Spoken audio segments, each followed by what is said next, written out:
Okey, so hari ni saya nak terangkan subtopik 3.3 iaitu pergerakan bahan merentasi membran plasma dalam organisma hidup. Okey, yang pertama sekali kita nak tengok, okey, yang ini adalah term, okey, yang kita gunakan untuk membandingkan kepekatan larutan. Kita guna 3 term. Yang pertama hypertonik, yang kedua hypotonik, yang ketiga adalah isotonik. Ini adalah untuk perbandingan. Okey, untuk faham dengan lebih lanjut, okey, kita tengok. Okey, yang pertama sekali adalah bila masa kita nak guna term larutan hypotonik. Okey, dekat sini saya ada satu bikar yang mana pada bikar ni saya pisahkan dengan satu garis putus-putus ni. Okey, yang garis putus-putus tu adalah kita anggap sebagai membran telak memilih. Okey, dan E ini adalah ini larutan A dan larutan B yang berbeza dia punya kepekatan. Okey, ini sebelum ya. Ini sebelum. Okey, kita tengok perbandingan larutan A dengan larutan B. Okey, yang pertama dari segi kepekatan bahan terlarut. A, kepekatan bahan terlarut dia adalah rendah. Okey, nampak kat sini. Okey, yang bulat-bulat ni ada 1, 2, 3, 4, 5, 6, 7. Ada 7 je. Manakala dekat larutan B pula, kepekatan bahan terlarut dia tinggi. Jadi ada lebih dari 7 lah. Sini ada 7, ini ada lebih dari 7. Okey, jadi dia akan terbalik. Bila larutan A, bahan terlarut dia rendah, kepekatan dia rendah, maka keupayaan air dia tinggi. Maksudnya dia lagi banyak air lah. Okey, sebab dia kurang bahan terlarut.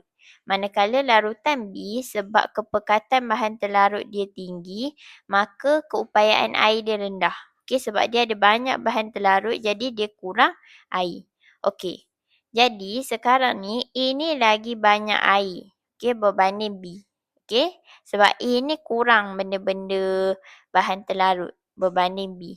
Maka air, jadi dia akan ikut konsep osmosis yang kita dah belajar. Yang mana air itu dia akan meresap dari larutan A, okey, pergi kepada larutan B. Okey, sekejap ya. Okey, jadi air tu dia akan meresap daripada larutan A pergi kepada larutan B secara osmosis. Ini penting. Bila kita kata resapan air, mesti ada perkataan secara osmosis. Okey, jadi air meresap dari larutan A ke larutan B. Okey, so sekarang ni kita boleh kata larutan A ni adalah hypotonik terhadap larutan B. Sebab larutan A ni dia maksudnya dia lagi cair ataupun dia ada lagi banyak air berbanding larutan B. Okey, ingat hypo ni, okey, dia macam hippopotamus ataupun badak air. Okey, jadi badak air kita ingat air tu. Jadi air tu maksudnya dia lagi cair. Dia term untuk lebih cair. Hypotonik ni adalah term untuk kata satu larutan tu dia lebih cair. Okey. Okey, sekarang hypertonik pula. Okey, sebenarnya kita tak payah tengok dah yang lain-lain ni. Okey, untuk hypertonik ni. Okey, sebab sebenarnya konsep dia terbalik je dengan hypotonik. Yang ni saya guna gambar yang tadi. Yang mana A ni kita tahu yang bahan terlarut dia rendah. B ni bahan terlarut dia tinggi. Okey, manakala A ni keupayaan air dia tinggi. B ni keupayaan air dia rendah. Maksudnya A ni dia lagi banyak air berbanding B. Okey, sebab kenapa dia lagi banyak air? Sebab dia kurang ni bahan-bahan terlarut ni. Nampak?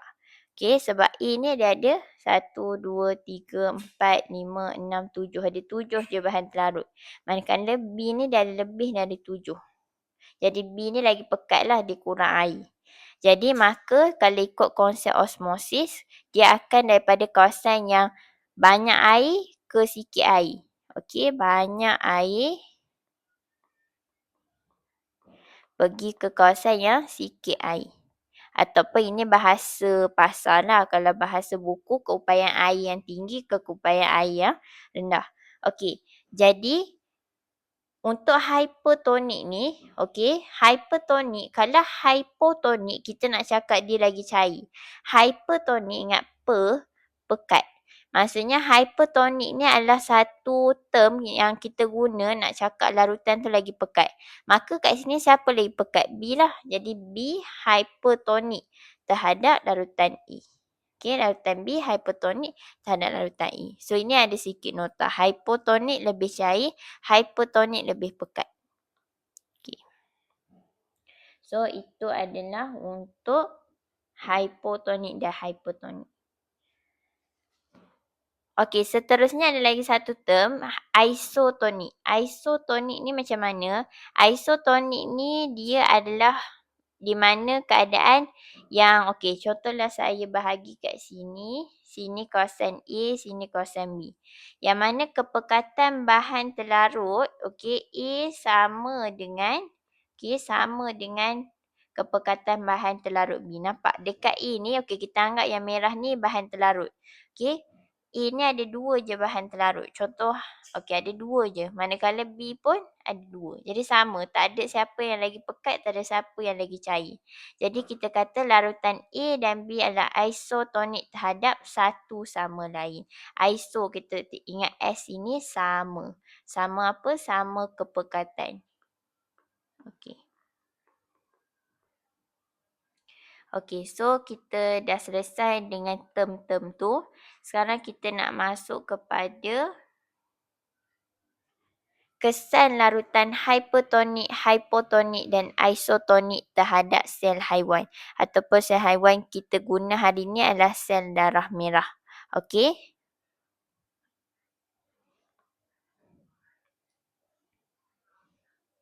Okey, so sekarang ni kita nak tengok apa yang akan jadi bila sel darah merah kita masukkan ke dalam larutan hypotonik.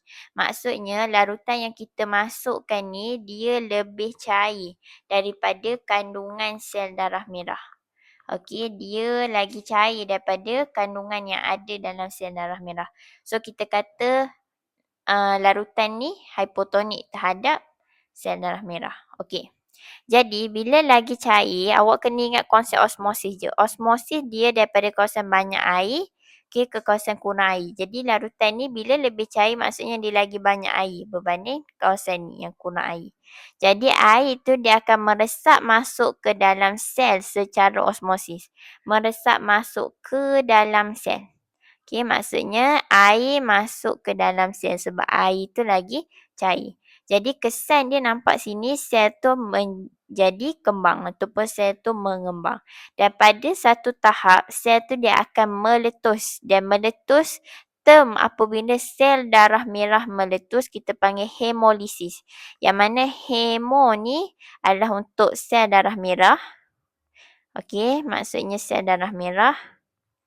Dan lisis tu maksudnya terurai ataupun meletus. Okey. Dan kenapa dia boleh meletus? Sebab membran plasma sel haiwan ni dia nipis. Okey, untuk dia tahan tekanan osmosis. Tekanan osmosis ni bila air tu masuk. Okey. Masuk atau masuk. Okey. Okey, sekarang kita nak tengok pula apa yang akan jadi kalau sel darah merah kita rendam dalam larutan hypertonik. Hypertonik ni maksudnya larutan dekat luar ni ingat pekat. Pekat. Maksudnya larutan kat luar ni lagi pekat berbanding kandungan yang ada dalam sel darah merah kita. Jadi bila pekat ingat je konsep osmosis. Osmosis ni daripada kawasan yang banyak air ke kawasan yang kurang air. Jadi kalau larutan yang kat luar tu pekat, maksudnya kandungan sel darah merah kita ni lagi cair lah. Maksudnya lagi banyak air. Jadi air tu akan meresap keluar dari sel darah merah. Daripada sel darah merah secara osmosis. Okey, air tu dia akan meresap keluar. Okey, dan bila air meresap keluar, sel tu akan mengecut. Dan bila dia kecut, kita panggil istilah dia sebagai krenasi. Dia mengalami krenasi. Ini keadaan dia. Okey. So, seterusnya kita tengok pula Apa yang akan jadi bila sel darah merah dimasukkan ke dalam larutan isotonik? Isotonik ni maksudnya S sama. Kepekatan yang ada dalam sel darah merah ni sama dengan kepekatan yang ada dalam larutan ni. Okey, kepekatan dia orang sama. Okey, sama. Okey. Jadi, apa yang akan jadi adalah air akan meresap masuk ke dalam dan keluar sel secara osmosis pada kadar yang sama. Bila isotonik, kita tak adalah cakap dia tak jadi apa-apa. Dia ada kesan. Tapi kesan dia adalah air tu meresap keluar dan dia akan masuk. Dia bukan keluar je, dia bukan masuk saja. Dia kedua-dua sekali pada kadar yang sama. Okey, dan bila pada kadar yang sama, jadi dia dapat mengekalkan bentuk normal dia. Okey? Okey. So, itu adalah untuk kesan larutan ini terhadap sel haiwan iaitu sel darah merah. Sekarang kita nak tengok pula apa kesan larutan hipotonik, hypertonik dan isotonik terhadap sel tumbuhan. Okey. So, kita tengok ya. Okey. Di sini kita tengok apa yang akan jadi bila sel tumbuhan dimasukkan ke dalam larutan hipotonik. Maksudnya larutan yang lebih cair lah. Okey. So, apa yang akan jadi? Yang pertama, air akan meresap masuk ke dalam vakul secara osmosis.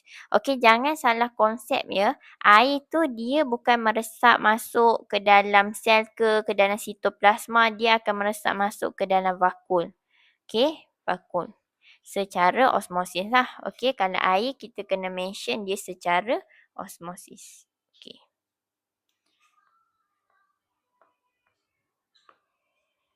Okey, seterusnya kita tengok vakul mengembang, okey, menolak sitoplasma dan membran plasma ke arah dinding sel. Okey, sebab vakul tu dah penuh dengan air, jadi dia akan kembang. Bila dia kembang, dia akan tolak sitoplasma. Sitoplasma ni kandungan yang warna hijau ni. Okey, dia akan tolak. Okey. Dan juga membran plasma yang tepi-tepi ni, okey, pun akan tertolak ke arah dinding sel. Dinding sel yang mana? Dinding sel yang tebal ni. Okey. Dan sel akan dalam keadaan segah. Segah ni maksudnya sel tu jadi besar lah. Okey, lebih kurang.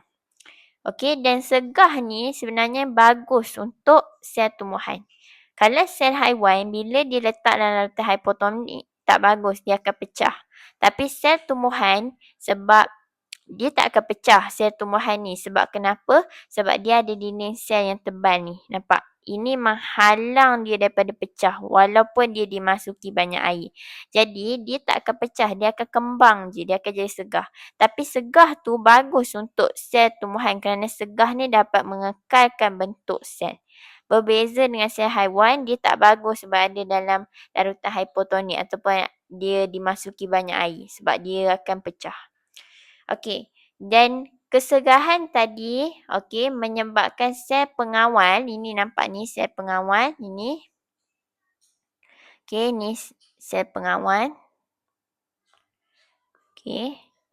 Sel pengawal kita akan kembang, okey, sebab dia masuk air kat sini.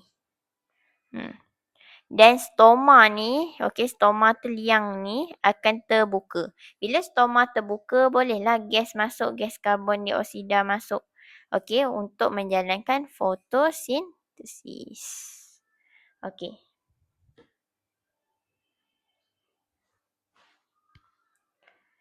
Seterusnya, apa yang akan jadi kalau sel tumbuhan dimasukkan ke dalam larutan hypertonik? Hypertonik maksudnya pekat. Okey. So, maksudnya larutan ni lagi pekat lah. Okey. Okey. Jadi, ikut konsep osmosis, dia akan bergerak daripada kawasan cair ke kawasan pekat. Kawasan yang banyak air ke kurang air. Jadi, apa yang akan berlaku bila larutan luar lagi pekat daripada kandungan dalam subsel vakul ni. Nampak tu? Okey. Daripada kandungan yang dalam subsel vakul tadi. Jadi, apa yang akan berlaku adalah air akan meresap keluar. Okey, daripada daripada vakuum secara osmosis. Nampak air tu akan meresap keluar daripada vakuum secara osmosis.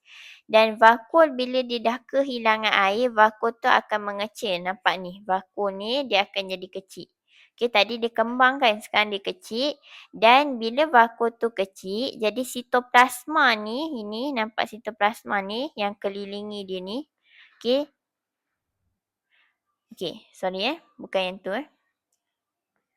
Sitoplasma sepatutnya yang ni, warna. Okey, ni vakuum. Vakuum tu akan mengecil. Sitoplasma ni yang warna kuning-kuning ni, nampak? Yang kuning-kuning ni. Jadi sitoplasma ni dia akan mengecut sekali. Vakuum tu dia mengecil. Okey, bila vakuum kecil, sitoplasma pun akan kecut. Dan pada masa yang sama, membran plasma ni tepi-tepi ni ada membran plasma. Membran plasma tu pun dia tertarik daripada dinding sel. Ni dinding sel. Nampak? Okey. Jadi, keadaan ini kita panggil sebagai plasmolisis. Dan plasmolisis ni, kita akan nampak kesan dia jelas pada batang dan daun tumbuhan yang mana dia akan jadi lentur ke bawah. Maksudnya dia layu. Okey.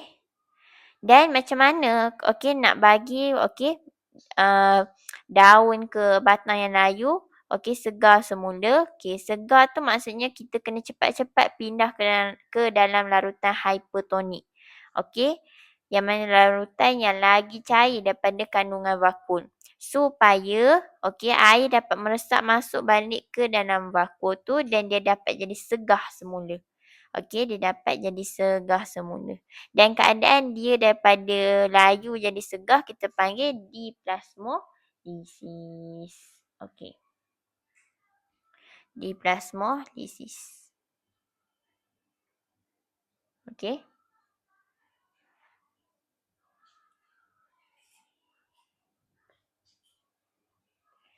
Okay, next kita tengok apa yang akan jadi bila sel tumbuhan dimasukkan ke dalam larutan isotonik. Isotonik ni dia sama. Sini maksudnya sama. Maksudnya kepekatan yang dalam vakuum, sama dengan kepekatan dalam vakuum sama dengan kepekatan larutan. Jadi apa yang akan jadi adalah pergerakan air meresap ke dalam dan keluar sel adalah sama. Maksudnya air masuk dalam sel dan air keluar sel adalah sama. Dan sel bila dia tak ada perubahan, kalau sel tumbuhan, bila dia tak ada perubahan, kita ada nama bagi dia, iaitu flasid.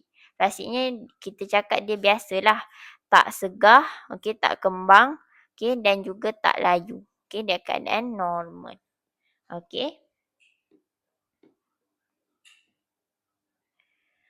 So sekian perkongsian daripada saya untuk subtopik ini. Terima kasih.